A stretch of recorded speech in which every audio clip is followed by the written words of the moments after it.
Krishna Thapa began life beneath high, thin skies, a child of Western Nepal whose first encounters with the modern world came only when he left home to serve. He would go on to embody two ancient traditions, the Gurkha warrior and the modern special operator. From village ridgelines to SAS trooping grounds, from counterinsurgency patrols to 8,000-meter summits, his life traces a single line: discipline forged by hardship and a steady faith born in the mountains that raised him. He grew up at altitude, in a place where seasons and stories measured life.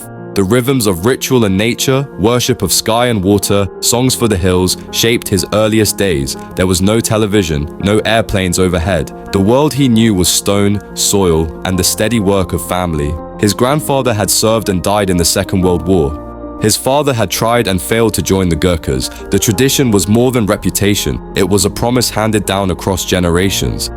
In that remote corner of Nepal, childhood built endurance by necessity. Every path was steep, every task a test of will. School was miles away, the journey marked by cold mornings and bare feet on mountain tracks. Hunger was common, but so was laughter, the kind born of resilience. From elders, he learned respect. From hardship, humility.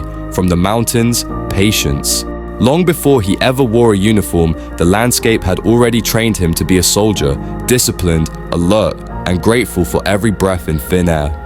For a young man from that mountain country, the Gurkha is a purpose. When Krishna applied in 1995, he stood among tens of thousands of hopefuls. Only a few hundred would pass the first stages, and even fewer would reach the final selection. He describes a three-stage process: local screening led by ex-Gurkha veterans, regional trials testing fitness, then the final, brutal hill selection. Tests measured everything: strength, endurance, rudimentary English, and a toughness that could not be feigned. He remembers the final hill race, men carrying heavy bamboo buckets of sand across steep slopes with nothing but will to guide them. Only the top few would survive that day.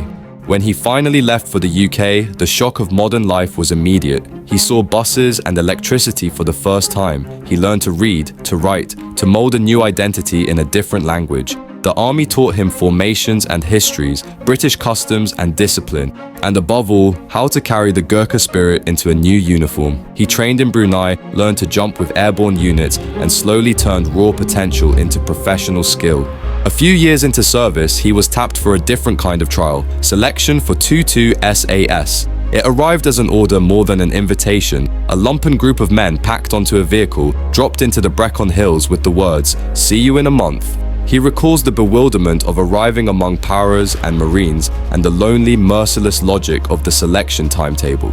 There were hundreds at the start, only a handful would reach the end. The selection was not merely physical, it tested character, calm under pressure, the ability to navigate confusion and to remain steady when nothing else made sense. Krishna found that the discipline and intuition sharpened in his upbringing and in the Gurkha system served him well in that crucible.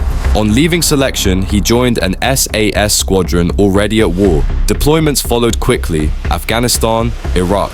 Repeated tours where mission tempo was relentless and stakes never negotiable. He worked alongside Afghan forces, learning to read local subtleties and to build trust across language and culture. His training as a mountain man, his knowledge of terrain and humility in the face of danger translated into a tactical advantage. He describes long, busy tours, missions that demanded endurance, discretion, and a capacity to absorb moral weight. Over time, these deployments numbered many, experiences that would shape his view of service and the cost of commitment.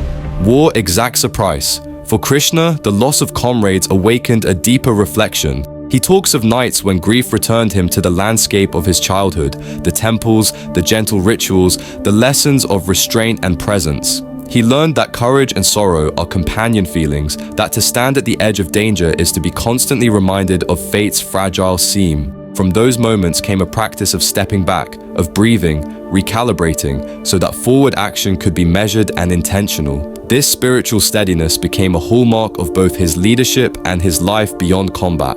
Outside the theater of war, he returned to the mountains. In 2011, he helped lead a Gurkha expedition, a project born of pride and promise for the regiment's bicentennial. Few Gurkhas had summited Everest before. He organized and trained teams, teaching climbing technique to soldiers who had never before worn crampons. The expeditions were not without tragedy. In 2015, an earthquake struck near base camp. The team in Camp 1 descended through wreckage and bodies, and they would return years later to finish what was begun. Their perseverance culminated in a record. 13 service members summited, a Guinness World Record for the largest group from a single service to reach the top. He later led efforts on harder peaks, K2 and other 8,000-meter objectives, measures of endurance and human management as much as technical skill. After active operations and high-altitude campaigns, Krishna turned much of his energy to others. He worked with veterans, mentored cadets, and guided disabled climbers through incremental training programs. One such project involved a double amputee named Harry, a man who, over years of patient preparation, reclaimed the summit dream. These efforts reflect a consistent theme in Krishna's life. Service does not end when combat does. It becomes a duty to pass on skills, patience, and hope. On mountain ridges and on the battlefield, he emphasizes a single lesson: honesty. Be truthful about capability, be honest with your team and with yourself. On a summit push, a misjudged step or an unrealistic plan costs lives. In operations, a misread intention can mean the same. He credits the Gurkha system, its rituals, its training, and its communal discipline with teaching that clarity. Leadership, he says, is not flair. It is the stubborn, quiet work of judgment and care. In both soldiering and mountaineering, Krishna believes discipline begins in the mind. It's the ability to stay calm when everything around you is falling apart, to act with purpose rather than emotion. Ego, he says, is the enemy of awareness. True strength lies in control, not aggression. The calm decision taken at the right moment is often what saves a life. From a remote Nepalese valley to the plateau above base camp, from selection hills to clandestine operations, Krishna Thapa's life is an arc of transformation. He stands as evidence of what discipline, humility, and relentless learning can produce. He is a mountain man who became a soldier, and a soldier who taught others how to climb. He remains at once a product of tradition and a maker of new traditions, a living bridge between an ancestral past and the demands of the modern world.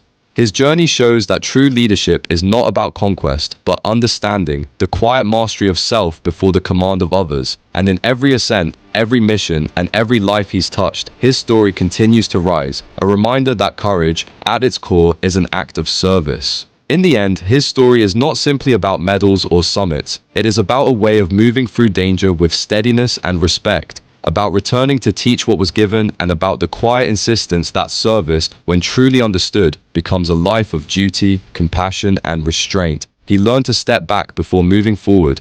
That lesson, learned on both mountain and battlefield, is the measure of a life led in the shadow of high places.